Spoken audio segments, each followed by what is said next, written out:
Next up on the agenda, we have House File 1617.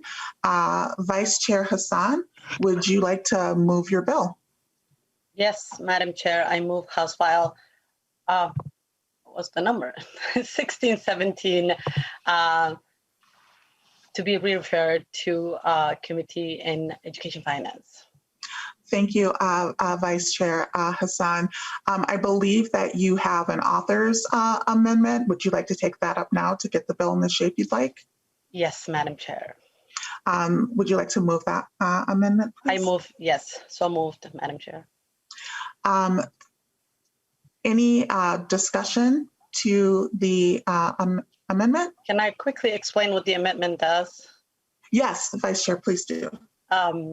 Thank you, Madam Chair and members. So this amendment is just adding the way that the original bill was written, that it was going to be an online course, and it's adding either online course or hybrid or in-person course, just to be sure that there are more chances that kids can take this class. Thank you, Vice Chair Hassan. Any discussion to the amendment? All in favor, please say aye. Aye. Aye. Aye. Aye. Any opposed? Motion passes. Representative Hassan, to your bill. Thank you, Madam Chair. Good afternoon, Madam Chair and members. I first want to thank everyone for this opportunity, for lending me your ears for a few minutes while I address an issue that is important to our students, which is teaching them about personal finances. House File 1617 deals with an online or in-person or hybrid personal finance course class required for high school graduation. I wanted to thank Representative Scott for being a co-author on this bill, and I invite the rest of you guys to join me. With the unprecedented year that we had last year, all the changes that we expected our students to adapt to, and all the challenges that they were faced with. When we talked to our students over the summer, the few things that they have said to us were they want a balanced education. They want to add more courses that make their education meaningful, and those courses were personal finances, ethnic studies, as well as civic studies. Our students deserve to get a well-rounded education and be ready for the real world when they finish high school. It's imperative that our students learn basic personal finance skills, as it is one of the most important things that you can do to live a healthy, happy, and secure life. Their level of understanding around the fundamentals of budgeting, saving, debt, and investing will impact every part of their life and can mean the difference between poverty and prosperity. I was surprised to find out that only 17 states require personal finance as part of the high school graduation. High school teaches our students geometry, art, and history. While all of those are important subjects for our students, but think about it, how often does one need to calculate the area of trapezoid? Here's the breakdown on how parents are feeling about teaching our students personal finance. 30% of parents believe that it should be included in elementary education. 33% of our parents believe that it should be included in middle school education. 32% of our parents believe that it should be included in high school education, and only 5% of parents believe that it should be included in college education. There are so many reasons why we should require our students to learn about personal finances. Consider this data. More than 189 million Americans have credit cards. The average credit card holder have at least 4 credit cards. On average, each household with a credit card carries $8,398 in credit card debt.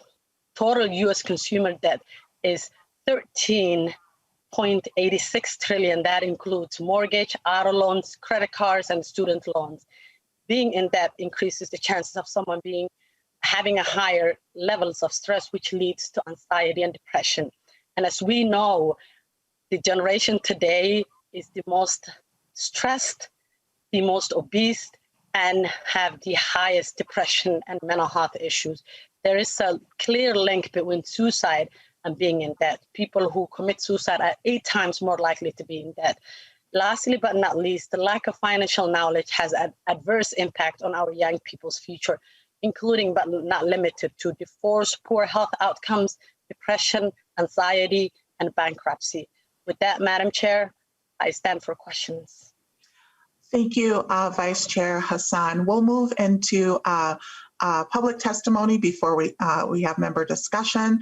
Up next on my list, I have Kim Lewis. Good afternoon, Madam Chair and committee members. My name is Kimberly Lewis, and I'm with the Minnesota School Boards Association. We represent all 333 school boards across Minnesota, as well as this afternoon, I'm speaking on behalf of the Minnesota Association of School Administrators, the Association of Metropolitan School Districts, Minnesota Rural Education Association, and finally the Minnesota Association of Secondary School Principals. And we appreciate the opportunity to share some of our major concerns on House File 1617. We've not had the opportunity to speak directly with Representative Hassan, and we hope that we can continue to work with her as this bill travels. High school students in Minnesota have about 36 months to complete the required 22.5 credits to graduate. Those required credits don't allow a lot of extra room for continued classes that some of these students have worked so very hard for. For instance, Spanish, they may have started and wish to continue their mastery of the language as a senior in high school, or band or choral group, some of the groups that have taken longer to get to, advanced mathematics, calculus, statistics, etc. And quite honestly, also the career and technical education, as Representative Hassan has noted, that sometimes when folks are in debt, it could be because of job loss or what have you. The CTE classes give students an opportunity to understand where their careers might lead, and they can get certifications in many cases for good paying jobs to help them not get into debt and have that baseline to move from. As Representative Hassan mentioned, economics and personal finance is very important to all of our parents.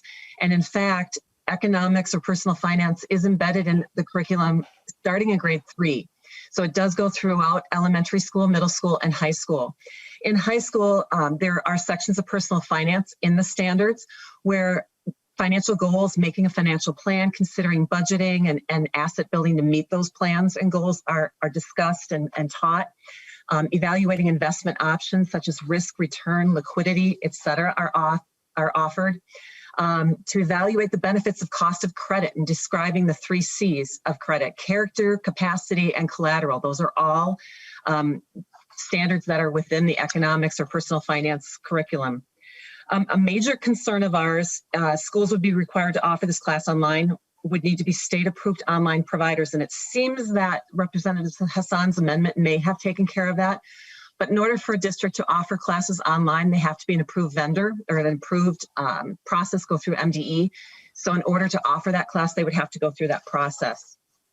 We're not sure of the definition of distance learning. I'm sorry, Ms. Lewis, I'm going to have to ask you to wrap up your testimony. We have several hands up and we have to move forward. Will do. In closing, I might ask that the committee take an opportunity to maybe have an informational session to look at the standards and the different roles and responsibilities of the legislature, the Minnesota Department of Education, and school boards.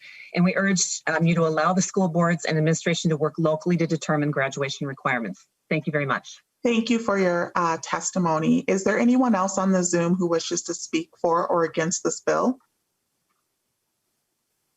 Okay. Hearing none, we will move on to member discussion, and we'll be moving on this bill at 2:05 p.m. Representative Erickson.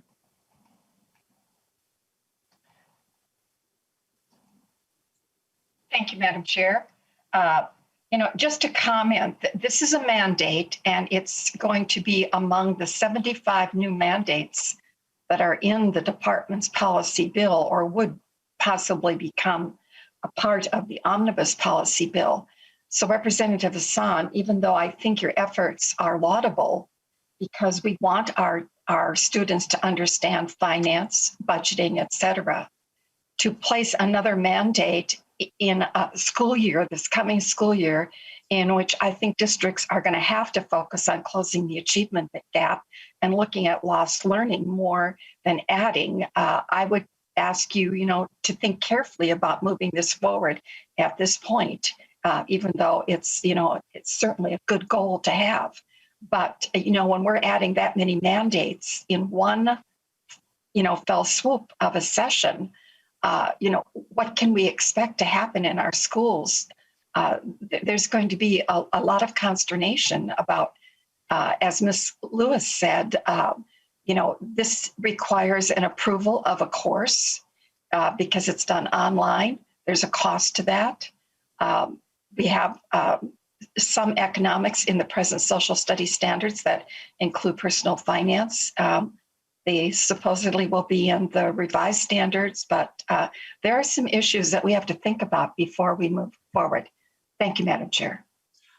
Thank you, Representative Erickson. Vice Chair Hassan, any comment? Thank you, Madam Chair. Thank you, Representative Erickson. You're right. There are a lot of mandates, but where this bill came from is the students. I understand that schools may not have the bandwidth to add something new right now, but when we talk to our students and we ask them what would make your education more meaningful, this is what they put in front of us. And I think we owe it to our students to follow their leadership, because so far we have failed our students. We're not, providing them the education that they deserve. So that's where I'm going with this. And I have no problem with, changing the date to next year and just, allowing this year for schools to catch up. That's not something that I am super against. And this bill is going to another committee, so we will have a chance to have more conversation about it and amend it if we need to. Thank you. Thank you. Representative Erdahl.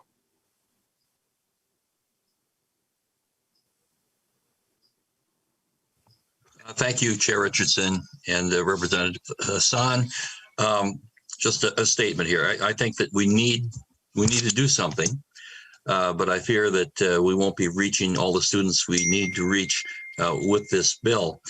In the bill that I have for civics, I do have a clause in there, economics or personal finance. Now, various groups have problems with that, and we may have to jettison that, but we need to find something that works. And I encourage the various groups getting together, as they have in various education policies in the past, to come up with a workable way to do this. And so I'm going to support this today to keep it moving forward, because I think it's a very important issue that we need to do something about. And through the process, through further discussion, I'm hopeful that, again, a workable solution can be reached. Thank you, Representative Erdahl. Representative Scott. Thank you, Madam Chair, and thanks, Representative Hassan, for bringing this bill forward. I know Representative Herr had it last year, and I was glad to see that somebody introduced it again this year, and so I did sign on. And it was interesting, my adult children were here over the weekend, and I told them that I'd signed on to this bill, and I asked them what they thought, and they said that would have been the most practical course I could have taken in high school. And, my kids went through college, they had some student debt. They're young adults now, they're looking into investment. I mean, it's just one of the most practical things that we could do for our kids. And so I do urge you to keep working on this. I know there's a lot of bureaucracy to cut through to get this instituted. And I think it would be good to move the effective date out probably even a couple of years, just for our kids to get a chance to catch up in school, and our schools to be able to just really focus on that right now. But I think this is a concentrated course in this, I think is one of the best things that we could do for our students moving forward. So I'm not a fan of mandates, and I do like local control, and I think locals should have, they should decide what specific curriculums to use. But I think this is one of the most valuable things we could do. Thank you. Thank you, Representative Scott. Representative Drazkowski. Thank you, Madam Chair. Thank you, Representative Hassan. I really like the intent of your bill for all the reasons you and others have mentioned. I think there's probably no one on this committee that disagrees with that. Question I have, and I apologize, I stepped away for another meeting briefly, but does the way it's written, does this allow those courses to, or that course to be obtained outside of school? Maybe like driver's ed or something like that. Is that what you meant by online originally? Vice Chair Hassan. Thank you, Madam Chair, and thank you, Representative Drazkowski. No, we meant online at first was that it wasn't taking up space from other courses, but then we got some concerns from some groups that said a requirement for online is hard on some schools. So we said that it could either be an online class or it could be in person or hybrid. However, the school, we want to leave those details to local control and the schools to decide. But that's what the online version mostly meant, that we wanted to be sure that it's not taking up space from other courses, and it was just an alternative that's available online. Representative Drazkowski. Thank you, Madam Chair. Thank you, Representative Hassan. You know, again, I love this approach of thinking about personal finance for all the practical and other matters that have been talked about. I just hope we can do it, as mentioned earlier. I don't know that I can support another mandate going forward on our schools, but like Representative Erdahl, I'll certainly support it today and hope that we can find a way. Representative Hassan, are there some mandates we can get rid of in order to bring this forward? Just something to think about. Thank you, Madam Chair. Thank you, Representative Hassan. Thank you, Representative Drazkowski. Vice Chair Hassan, I will give you the last word. Thank you, Madam Chair, and thank you everyone for the conversation. From what I'm taking away from this hearing, that this is important, and it's important to our students, it's important to us and to many of the parents of our students.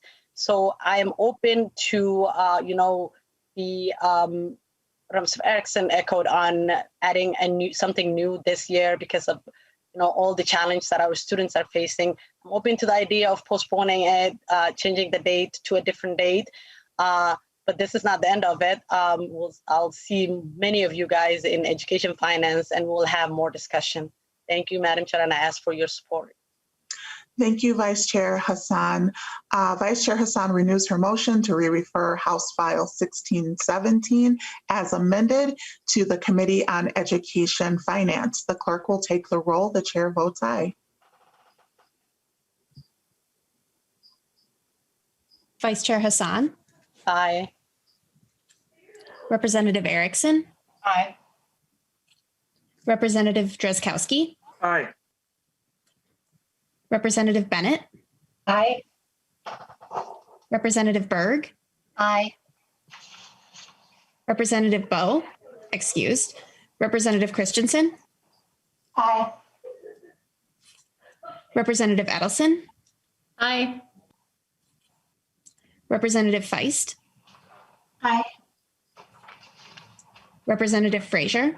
Aye. Representative Jordan. Aye. Representative Keeler. Aye. Representative Moeller. Aye. Representative Mueller. Mueller votes yes.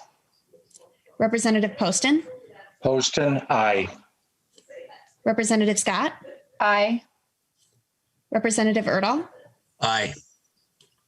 Representative Wozlowick. Aye. Madam Chair, there are 18 ayes and 0 nays. Thank you, Ms. Larson, and congratulations, Vice Chair Hassan. You are on your way to education finance.